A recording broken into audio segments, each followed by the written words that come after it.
নবী কিসের তৈরি?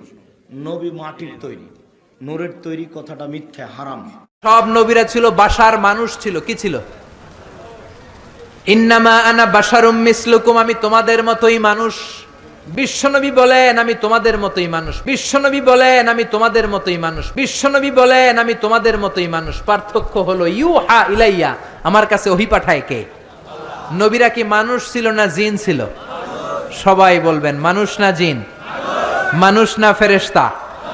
নবীরা অসুস্থ হতেন, নবীরা ব্যথা পেতেন, নবীরা বিপদে পড়তেন, নবীরা জন্মগ্রহণ করতেন দু একজন নবী ছাড়া। আদম আলাইহিস সালামের মাও নাই, বাবাও নাই। ঈসা আলাইহিস সালাম মা আছে, বাবা নাই। বাকি সব নবী মায়ের পেট থেকে এসেছেন। চিল্লায় এখন ঠিক কিনা? তারা আহত হলে টকটকে রক্ত বেরোতো, ওনাদের ক্ষুধা লাগতো, ওনারা বাজারে যেতেন, বিয়ে করতেন, সন্তান হতো, এন্তেকালও করতেন। চিল্লায় বলেন ঠিক কিনা? এরপরে সব নবীরা পুরুষ ছিলেন। কি ছিল? নারী নবী ছিল? কেউ জানলে আমারে বলেন, আমি জানি না। নারী কোন নবী ছিল? হিজরা কোন নবী ছিল? সব নবী ছিল পুরুষ। কি ছিল? এই প্রত্যেকটার দলিল আছে, বলতে গেলে লম্বা সময় লাগে। প্রশ্ন করেছেন যে পবিত্র কোরআনে এক জায়গায় বলা হচ্ছে যে মানুষ সৃষ্টি হয়েছে শুক্রবিন্দু থেকে। আধুনিক বিজ্ঞানও একই কথা বলছে। আরেক জায়গায় বলছে মানুষ সৃষ্টি হয়েছে মাটি থেকে। বৈজ্ঞানিকভাবে এই কথাটাকে প্রমাণ করা যায়? আর এই কথাটা কি পরস্পর বিরোধী? এক জায়গায় শুক্রবিন্দু, আরেক জায়গায় বলা হচ্ছে মাটি। পবিত্র কোরআনে বলা হয়েছে, আমি আমার লেকচারও বলেছি যে সূরা কিয়ামত 37 নম্বর আয়াত থেকে 39 নম্বর আয়াত পর্যন্ত বলা হয়েছে যে মানুষ জাতি তৈরি হয়েছে শুক্রবিন্দু থেকে। আর এখনকার বিজ্ঞানও একই কথা বলে। এছাড়াও পবিত্র কোরআনে আছে সূরা হজের 5 নম্বর আয়াতে উল্লেখ করা হয়েছে যে আল্লাহ মানুষ জাতিকে সৃষ্টি করিয়াছেন সামান্য মৃত্তিকা হইতে। আধুনিক বিজ্ঞান আমাদের বলে যে মানুষের শরীরে যে সব উপাদানগুলো রয়েছে সেই উপাদানগুলোর সব কয়টাকে আপনারা খুঁজে পাবেন মাটিতে, মাটির পৃথিবীতে। তাহলে কথাটা যে মানুষ জাতি সৃষ্টি হয়েছে মাটি থেকে বৈজ্ঞানিকভাবে প্রমাণিত। মানুষের শরীরে যে উপাদানগুলো আছে, মানুষের শরীরের গঠনতন্ত্র উপাদান, এই সবগুলো উপাদানই আপনারা খুঁজে পাবেন মাটির পৃথিবীতে। পরিমাণ অল্প বা বেশি হতে পারে। আপনার প্রশ্নের দ্বিতীয় অংশ, এটা কি পরস্পর বিরোধী?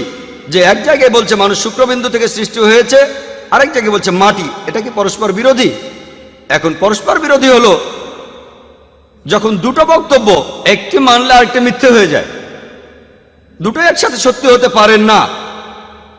এখন কোরআনে শুধু এ কথাই বলে নাই যে মানুষ শুক্রাণু থেকে সৃষ্টি হয়েছে, আরেক জায়গায় বলছে মাটি থেকে। কোরআন আরো বলছে সূরা ফুরকানের 54 নম্বর আয়াতে বলা হয়েছে যে তিনি মানুষকে সৃষ্টি করিয়াছেন পানি থেকে। তাহলে কি তিনটি পরস্পর বিরোধী? এখন আধুনিক বিজ্ঞানে এটা প্রমাণিত যে মানুষ তৈরি হয়েছে মাটি দিয়ে, শুক্রবিন্দু দিয়ে এবং পানি দিয়েও তৈরি হয়েছে। আমি একটা উদাহরণ দিয়ে কথাটা বোঝাই যে আমি বললাম 1 কাপ চা বানাবো, আমার লাগবে পানি। আরেকবার আমি বললাম যে 1 কাপ চা বানাতে আমার লাগবে চা পাতা বা চায়ের গুঁড়ো। এটা পরস্পর বিরোধী না, আমার দুটোই লাগবে।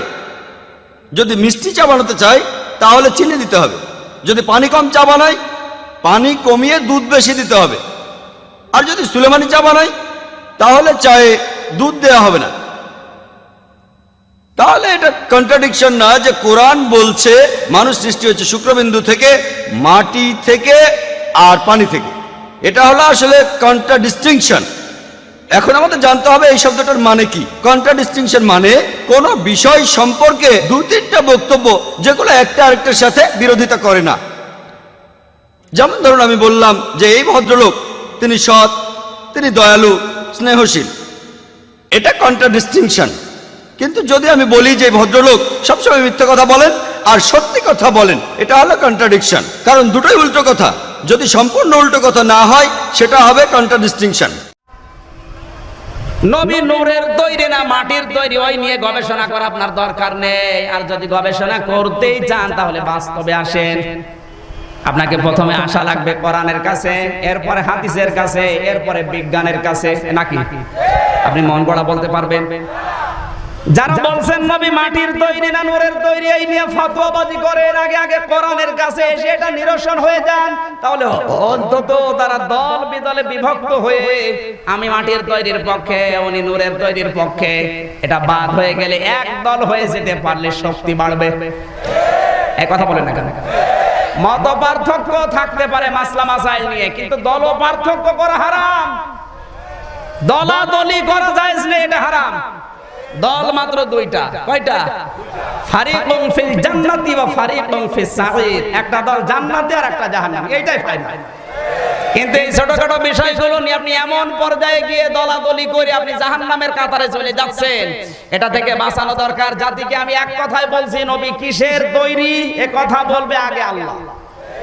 এক কথা বলেন না কেন? কোরআনে কারিমে আমার আল্লাহ জানিয়েছেন, قل إنما أنا بشر مثلكم يوحى إلي أنما إلهكم إله واحد। সূরা কাহাফ 16 নম্বর পারার 3 নম্বর পৃষ্ঠার প্রথম নম্বর লাইনের শেষ নম্বর রুকুর 110 নম্বর আয়াতের প্রথম অংশে আছে। এই বাংলাদেশে এখন যত তাফসীর আছে প্রত্যেকটা মুফাসসির এক কথাই লিখেছেন। আল্লাহ তাআলা বলেন, নবী আপনি বলুন আমি তোমাদের মতো মানুষ। আমি এর চাইতে স্পষ্ট ব্যাখ্যা আর আমার বলা সম্ভব না। হে নবী আপনি বলেন আমি তোমাদের মতো মানুষ। আমি তোমাদের মতো, পার্থক্য কি? আমার কাছে ওহী আসে, তোমাদের কাছে আসে না, এইটাই পার্থক্য। এক কথা বলেন না কেন? এবার আসেন তো, নবীজি নিজে বললেন আমি তোমাদের মতো মানুষ। মানুষ কি দিয়ে বানিয়েছে? সূরা সাদ 23 নম্বর পারা 16 নম্বর পৃষ্ঠা 4 নম্বর লাইনের 71 নম্বর আয়াতে আল্লাহ দলিলটা দিয়েছেন। ইযে ক্বালা রাব্বুকা লিল মালাইকাতি ইন্নী খালিকুম বাশারাম মিন তিন। আল্লাহ তাআলা বলেন, স্মরণ করো ওই সময়ের কথা যখন আমি ফেরেশতাদেরকে বলেছিলাম আমি মানুষ বানাতে চাই, খালিকুম বাশারাম মিন তিন, মাটি দিয়ে। কি দিয়ে? আস্তে বলেন। আল্লাহ বলেন আমি মানুষ বানাতে চাই মাটি দিয়ে। এবার মাটি বানিয়েছে কি দিয়ে? বিজ্ঞান যারা গবেষণা করেন, আপনি গাজীপুরে যান, মাটি গবেষণাগার আছে, মৃত্তিকা গবেষণাগারে গিয়ে জিজ্ঞাসা করেন মাটি বানিয়েছে আল্লাহ কি দিয়ে, দেখবেন 10টা জিনিসের নাম বলবে। কয়টা?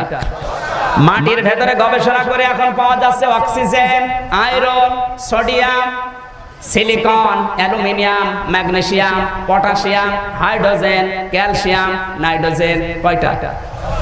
আস্তে বলুন। মাটির মৌলিক উপাদান এই 10টা। এত দলিল দিয়ে আপনার বিশ্বাস আছে না? চলেন গাজীপুরে চলেন। মাটির মৌলিক উপাদান 10টা। মাটি দিয়ে আল্লাহ মানুষ বানিয়েছে। আর এই যে নূরের তৈরি, কেউ যদি বলে এই যে নূর বা আলো, এই আলোর ভেতরে মাত্র 2টা উপাদান আছে, একটা নেগেটিভ একটা পজিটিভ। এক কথা বলছেন এখন সংখ্যার দিকে হিসাব করলে 2 বড় না 10 বড়? আপনি নবীকে নূরের তৈরি বললে তার সম্মান আরো খাটো হয়।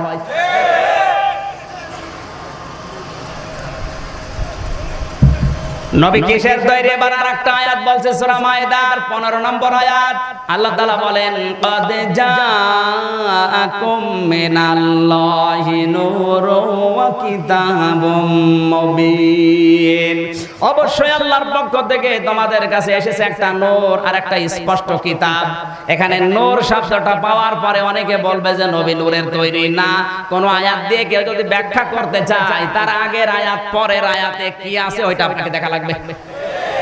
আল্লাহ পাক এই নূরের ব্যাখ্যায় পরবর্তী আয়াতে জবাব দিচ্ছেন, ইয়াহদি বিহিল্লাহু মানিত্তাবা'a রিদওয়ানাহু সুবুলাস সালামি ওয়া ইউখরিজুহুম মিনাজ যুলুমাতি ইলান নূর। শব্দের দিকে খেয়াল করেন। ইয়াহদি বিহি, বিহি এক বছর না বহু বছর? এক বছর। আল্লাহ পাক বলেন এইটার দ্বারাই তোমাদের হেদায়েত করি। এইটা বলতে কোরআন। হেদায়েত মানুষকে করে কি দিয়ে? আরো জোরে। এই আয়াতটা একটু ব্যাখ্যা সহ পড়লে তো আপনার ক্লিয়ার হওয়ার কথা। নবী মাটির তৈরি। এ কোরআন দিয়ে আমি আল্লাহ মানুষদেরকে হেদায়েত করি। এখানে নূর বলতে কি বিহি এক বচন দিয়েছেন, ইয়াহদি বিহিল্লাহ। এটা আলেমদের সমাবেশ হলে ভালো হতো, যেহেতু সাধারণ মানুষ আছে আমি এটা বাদ দিয়ে দিলাম। সুতরাং আমি বোঝাতে চাই এই ছোটখাটো বিষয়গুলো নিয়ে, যেগুলো মরণের পরে আল্লাহ আপনাকে জিজ্ঞাসা করবে না।